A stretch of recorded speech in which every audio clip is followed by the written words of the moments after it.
pregunta o pensamiento, reflexión. Igual también la gente que está de los proyectos que si quiere también completar algo. Cantamos el feliz cumpleaños.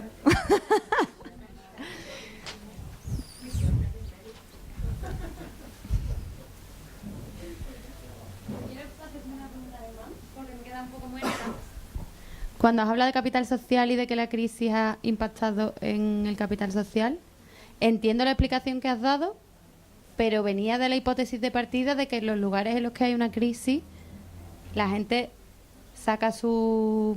ahora no me voy a acordar del palabra. Sí, su resiliencia, quería decir. Pone su resiliencia en juego y salta el capital social y se dejan redes nuevas y ahí donde hace falta algo. Entiendo que son cosas distintas que no tienen que ser contradictorias, pero si puedes hacer una reflexión al respecto.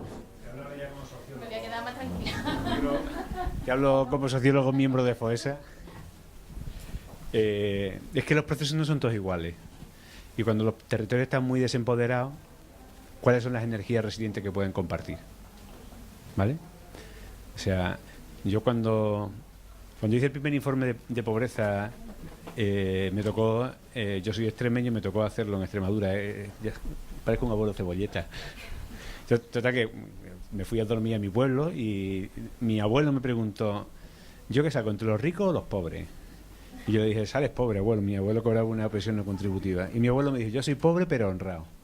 O sea, mi abuelo era pobre pero vivía en un entorno de vecinos, de gente que era tal vez tan pobre o tan humilde como él, pero tenían cosas que compartir.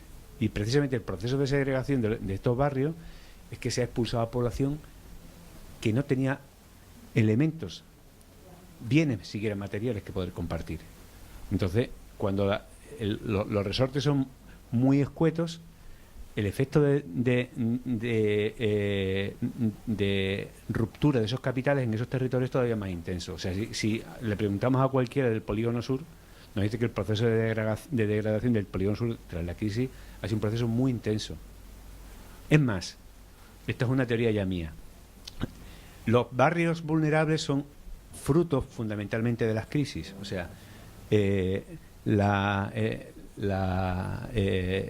polígono, la zona de 3 barrios en torno a la que está Mariana es fruto de la crisis de los años 50, el desarrollismo de los años 50. Es una no superación en un territorio que se expulsa a determinada población que en ese momento se va allí y desde entonces se convierte en un territorio degradado que no ha sido recuperado, ¿vale? Igual que Polígono Norte y Polígono Sur son fruto de la crisis de los años 70. La pregunta es cuáles sean los barrios que queden anclados de esta crisis, porque sea un proceso que viene una década después. San Pablo, San Jerónimo, como otros barrios, ¿vale? Y luego hay otro fenómeno, y es cuando se recupera el territorio, pero no se recupera el dinamismo de capital social. La Alameda es el paradigma de esto, ya no solo por el proceso de gentrificación, porque este proceso es más reciente, pero realmente a final de los años 80, cuando se hace el ICUA de Alameda de San Luis, cuando la gente de Gisás, yo no estaba en Gisás entonces, estoy ahora, hace el informe de ciudad habitable. Lo que se ve es que la recuperación del territorio se hace a costa de expulsar a esos pobladores que han quedado con pocos recursos a territorios donde hay más gente con pocos recursos. Desde cuando el que está al lado tiene menos recursos que tú o muy pocos recursos, es muy difícil generar redes de reciprocidad porque no hay elementos que poner en un juego de reciprocidad que nos permitan. Y por eso esa desestructuración del capital social en estos territorios es más intenso, a pesar de que en otros ámbitos, fundamentalmente en la clase media, en la clase media baja, sí se ha producido este fenómeno. Básicamente, soportar las pensiones de los abuelos. Pero bueno, ya está, me meto en un proceso de... ¿Alguien más quiere decir algo? No, pero al hilo de eso también creo que también tiene que ver, pensaba en cuando explicabas esto de, ¿no? Por ejemplo, otro de los barrios que sufrió muchísimo con la crisis, y porque también era uno que tenía muy poca capacidad de generar esa autoestima y ese empoderamiento, fue las industrias culturales. Entonces digo, y lo que encuentro entre esos dos procesos, en este caso en concreto y en ese, es la intervención previa con dinero. O sea, hay un sistema que ya estaba roto, que estaba sostenido a base de dinero, y que cuando el dinero no está, lo que no es que se rompe, es que se nota que estaba roto porque en realidad se rompió a base de dinero. Esa es mi posición, o sea, digo esto, lo estoy pensando ahora mientras estamos hablando, porque sí lo he pensado mucho para los artistas, ¿no? Pero en realidad el tejido ya estaba roto, o sea, se rompió cuando se intervino. Bueno, estoy hablando de las industrias culturales, y por ejemplo, en el ámbito del teatro sí se habla mucho, y bueno, Jaron Rowan también tiene este de Cultura Libre de Estado, que es una maravilla, libro también que les recomiendo muchísimo, que habla de toda esta cosa de las industrias culturales y toda esa movida, y de la fuerza que tenía, por ejemplo, todo el ámbito de lo escénico y de la cultura en el franquismo, y cómo eso, cuando llega la pasta y se construyen, ¿no?, las estructuras culturales, de repente lo que se hace es construir estructuras vacías de ese proceso previo que estaba vivo, ¿no? Entonces, ahí esa es la ruptura. O sea, luego la crisis lo que hace es que muestra eso, pero la ruptura es previa.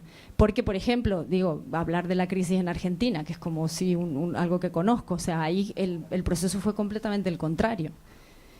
Porque lo que hubo es autogestión, pero claro, es que ya había autogestión antes, porque tampoco había mucho dinero antes, o sea, creo no sé si alguien por ahí atrás. Es que va en relación a esto, habéis pedido ante la mano.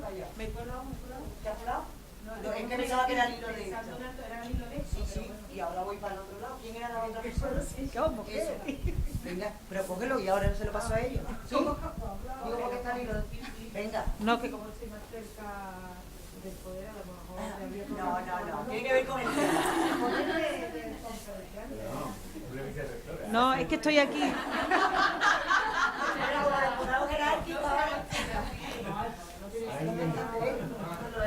La democracia. No, es que no, pero a la cámara no. Este tema es un tema, creo que muy interesante, porque también efectivamente algunos somos ya más viejecitos o más viejecitas y tenemos cierta crecimiento en esto de lo que era antes la cultura y cómo se vivió en el cerro, ¿no? Cómo se vivió esa afición al teatro y cómo había ciertas redes que se han echado a perder. Mucho por la crisis. En eso tiene razón Mariana, que verdaderamente se rompió algo que había, como también ha planteado Germán, pero yo lo veo que es que lo que cambió mucho fue la política, porque en sus inicios, la política cultural de la comunidad autónoma, yo también trabajaba en cultura en esos momentos, era una política que fue a tejer un poco equipamientos culturales y apoyar asociaciones, apoyar subvenciones, hasta que les resultó eso demasiado peligroso o hasta que en un contexto global de mercantilización de la cultura completamente cambió la política. Yo recuerdo perfectamente de este cuerpo, viví como verdaderamente trabajando en patrimonio, además en concreto, empezaron los espectáculos.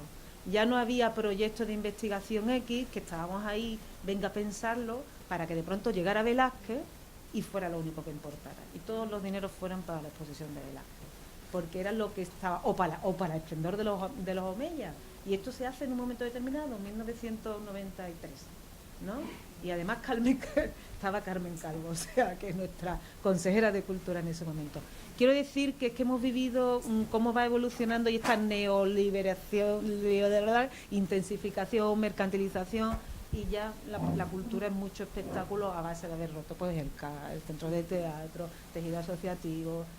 Se le retira el circuito, en aquel momento el circuito que pagaban todos los pueblos, el circuito de teatro, bueno, lo sabréis vosotros, le retiraron la subvención, ya ves tú, ¿no? ¿Qué dinero es al lado de otro tipo de cosas que se abordan en cultura?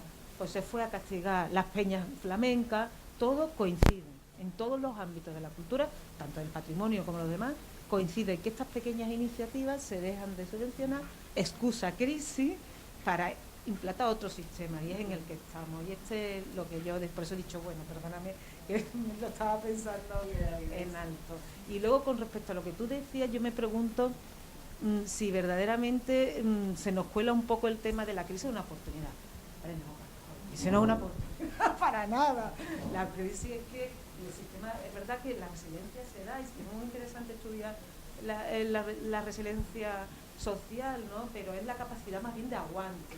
y de supervivencia sin que la esencia del sistema cambie, o sea, sin que nos vayamos todos a posar pues ya este barrio no sea nada, no sea otra cosa, ¿no? La capacidad de aguante, pero hay muchas cosas que se pierden en el camino y uno de ellos es efectivamente el tejido asociativo, cultural, y la oportunidad de que esos chavales en ese momento del barrio que hacían el teatro y que luego iban a la universidad ya no lo hagan.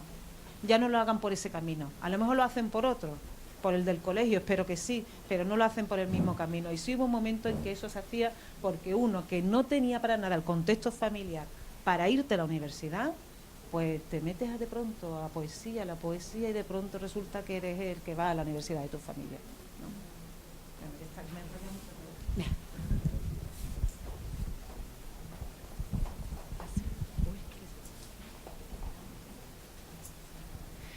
Yo quería preguntar sobre la Flora Tristán.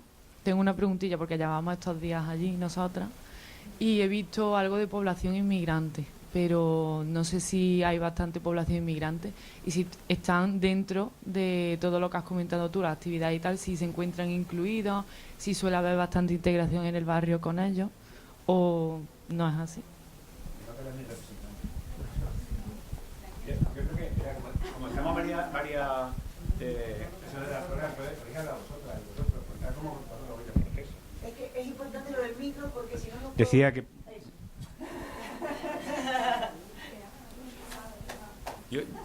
yo sé. Mira, no entiendo si la flora hace algo con inmigrante. Es lo que... Bueno, voy a decir dos cosas. Primero voy a responder esto, pero luego voy a apuntar algo sobre lo que estaba diciendo en los días. ¿Vale? No sobre eso, sino sobre lo que se planteaba antes en torno a la idea de la resiliencia, que yo creo que está demasiado idealizada. Decía, verá, es que la flora, ahora me corregí, la idea de la flora no tiene un proyecto de intervención, lo que tiene es lo que intenta es tener un método de intervención.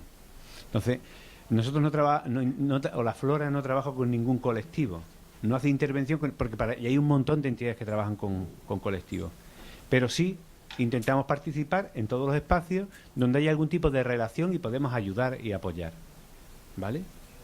Por ejemplo, sí hay gente de la flora que está implicada en procesos que tienen que ver con la convivencia de las personas migrantes que están allí en el espacio, ¿vale? Y además muy relacionado, por ejemplo, con el tema de las artes, con el tema del flamenco, que ha sido un elemento de encuentro, por ejemplo, entre inmigración negra y población, por ejemplo, de etnia gitana en el Polígono Sur, y que comparten, porque el flamenco tiene un origen, una parte de sus orígenes, comparten. Y sí se ha apoyado, por ejemplo, la producción de algunas talleres en seminarios que ha participado otra gente, pero sí han estado próximos a, ¿vale? Pero la idea no es trabajar con proyectos, sino tejer redes.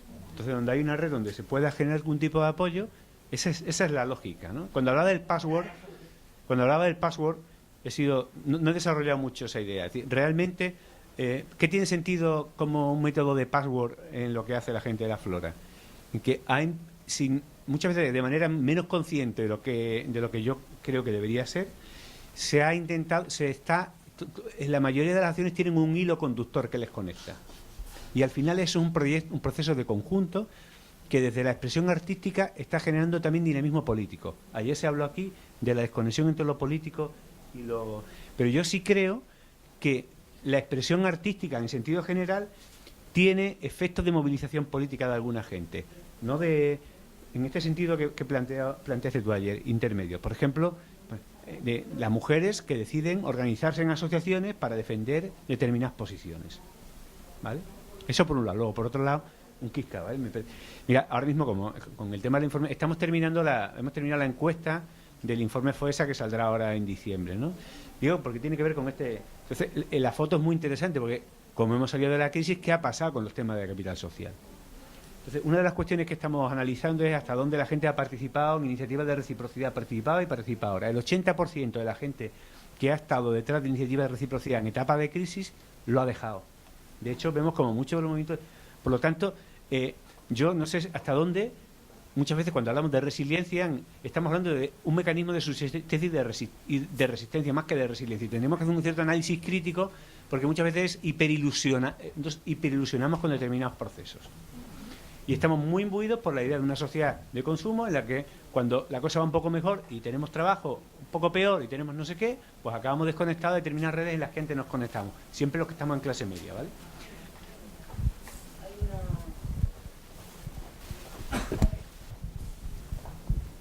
Hola, buenas. Bueno, yo sobre un tema diferente, entonces no sé si alguien quiere contribuir diciendo otra cosa. Me callo y espero. No.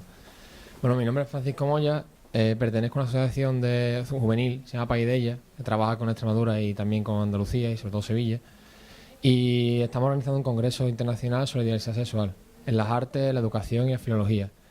Y ya que hay aquí muchas personas que se dedican al arte y a la educación y al trabajo social, a la lucha social por un poco integrar y colaborar con los barrios, quería saber cómo se puede enfocar un término, unos estudios que se suele enfocar del tema quizá, a mi juicio, un poco teórico, debe aplicarse un poco más a la vida.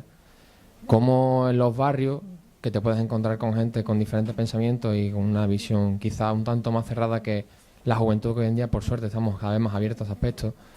Cómo afrontar esa transmisión de valores diferentes e intentar educar o apoyar o, no sé, abrir la mente de esas personas de esos barrios, más quizá mayores, para este tema, ¿no? Y un poco en el sentido, porque estamos intentando hacer congresos y aunque base internacional y tiene su matiz académico, queremos que sea mucho más participativo y activo, que tenga tareas artísticas, que haya movimientos, que haya actividad, que no sea solamente una persona enfrente a X personas con las que hablar y conversar, sino que tenga un poco más de función y tenga un poquito más de resultados y una aplicación más práctica en diferentes aspectos, ya que el congreso es abierto, no es tanto teórico, ¿no?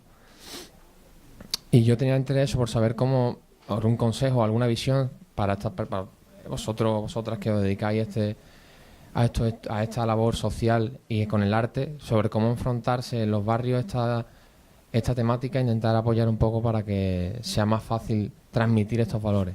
No sé si os estoy explicando un poco porque es un poco, entiendo que es fácil y al mismo tiempo complejo la pregunta que estoy haciendo, pero creo que es importante y a mí me parece muy interesante, me gustaría saber un consejo sobre cómo se puede dar un giro de tuerca a este aspecto e intentar hacerlo más comprensible para personas como, en mi caso, que vengo de un barrio y conozco muchos casos diferentes, ¿no? Y tengo relación con el cerro, por eso me toca un poco también el tema. Cómo hacer que esta temática sea también llamativa e interesante para estas personas quizás de otra época, que les resulta un poco llamativo o contrastivo con su realidad cotidiana. Gracias.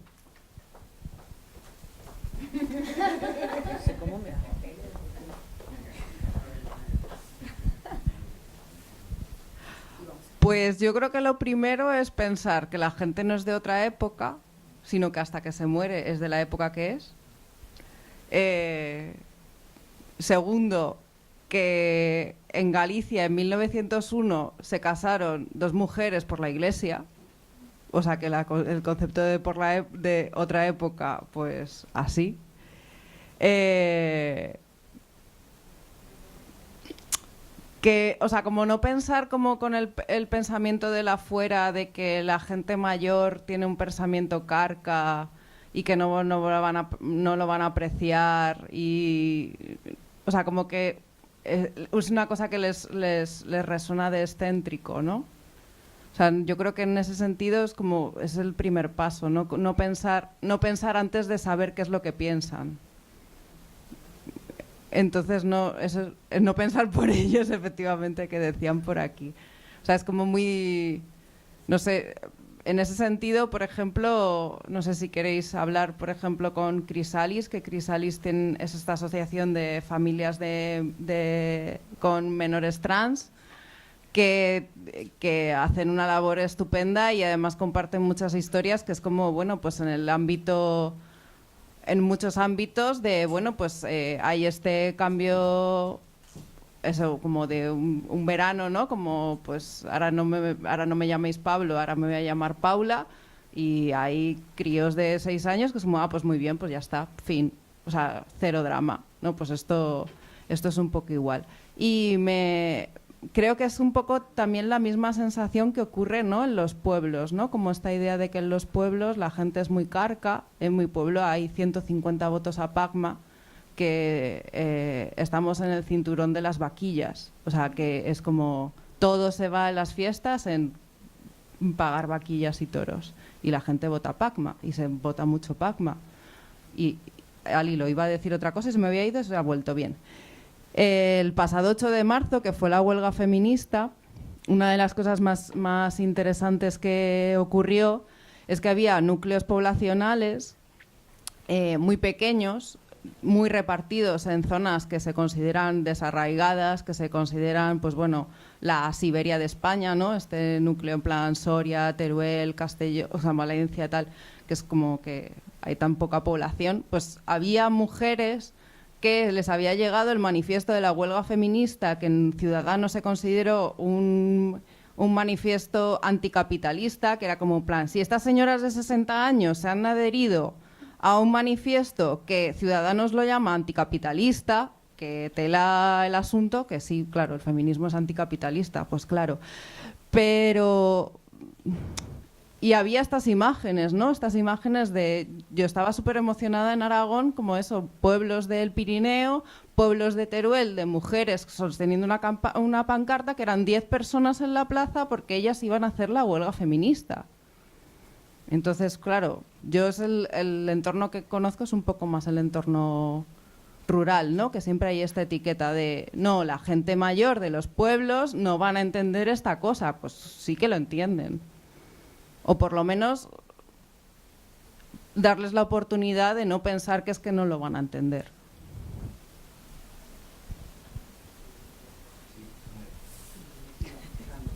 Parezco hiperactivo esta tarde, entran todas. Pero, no, lo que siempre te pasa, gracias. Pero a mí el planteamiento que has hecho me parece muy interesante. No solo aplicado al ámbito por el que tú estás preocupado, sino en cómo en estos territorios nosotros muchas veces queremos llevar determinados planteamientos que son externos al territorio, ¿no? Yo creo que uno de los problemas, por ejemplo, del Polígono Sur es que hay mucho, yo lo llamo paracaidismo social, ¿no? O sea que muchas organizaciones como las campañas humanitarias, ¿no?, que llegan y sueltan su mensaje, ¿vale? Y luego queremos que la gente coja, cuando caiga el paracaídas, y vaya y aquello lo coja y lo haga suyo, ¿no? Entonces, en cualquier situación, ¿no? Yo creo que ese método es un método que no sirve para tener presencia en ningún territorio, ni rural ni urbano. Y digo rural porque yo me he tirado también muchos años viviendo y trabajando en el ámbito rural, ¿no? Entonces, ¿qué cuestionamiento nos tenemos que plantear? ¿Hasta dónde podemos situar nuestra capacidad de acción en un entorno de vecindad y compartir espacio de reciprocidad? O sea, ¿hasta dónde?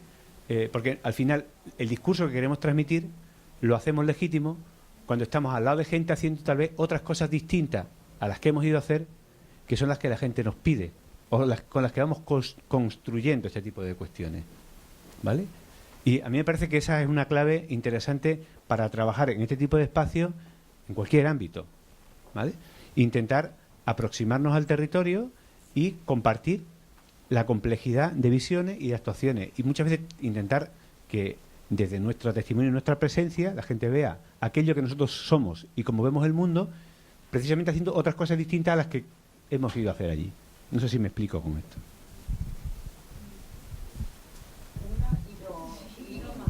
Vamos, que nos quedaríamos, lo que pasa que... Sí. No, bueno, solo por el tema del cerro y tal. O sea, bueno, comparto, digamos, que la forma de llegar es como llegarías a cualquier persona. O sea, igual que a un amigo, ¿no? Que no llegarías y le dirías, mira, lo que tienes que pensar es esto. Y si piensas otra cosa, estás mal. O sea, lo que llegás y le decís, ¿vos qué pensás de esto? ¿No? Eso como lo primero, pero también por lo que decías y por lo que decías de la cercanía al barrio y tal, me daba la sensación de que conoces, o sea, que hay una relación tuya también en eso, o que igual, no sé.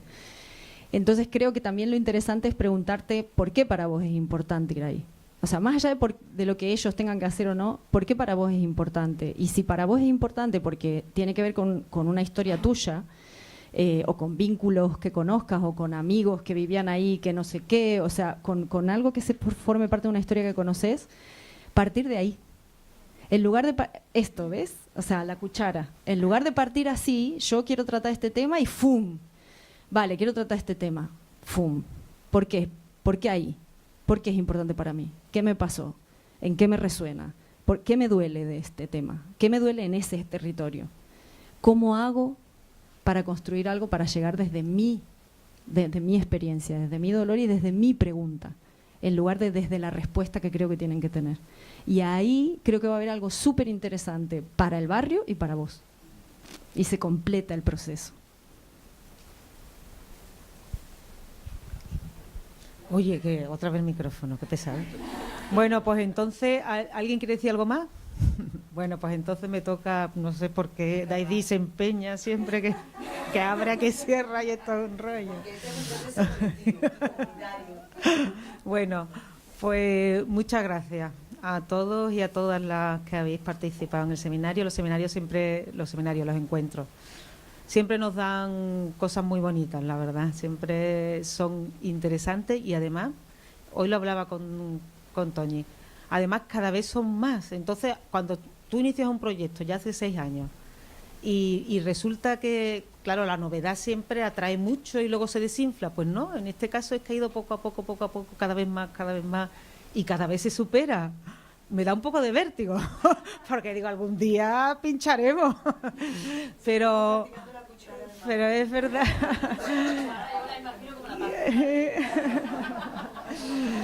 No, pero es verdad, porque yo creo que además era un punto de inflexión en el sentido que hemos traído y se ha cerrado también con eso el tema de la flora. Realmente esto iba dedicado a la flora, quiero decir, iba lo de dinamización en barrios era en parte y casi igual que al principio de este proyecto fue porque hay mucha masa crítica de intervención social en la UPO y eso lo teníamos que poner en valor y nos faltaba a veces creatividad y arte.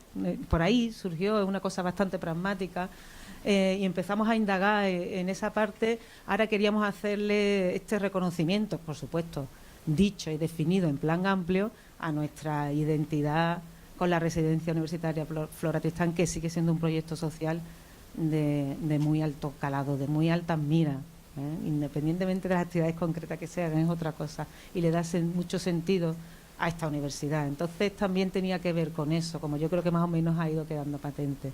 Muchas gracias a los participantes, porque además nos habéis acompañado los 2 días y ha sido un grupo muy... Bueno, esto ya es un grupo, esto ya es una comunidad. Y se trataba también de eso, que invitaros a todos y a todas las que habéis estado aquí a continuar con nosotros explorando y proponiendo y explorando en estas líneas que ya digo que nos dan muchas alegrías, sí. Y bueno, muchas gracias por supuesto a Daidi, que ya queda patente, ya Mariana lo hizo por mí, por el trabajo ingente realizado y también a pesar de lo amplio que... Y por supuesto a estos voluntarios y voluntarias que hemos tenido aquí, tan guapísimos con esas camisetas.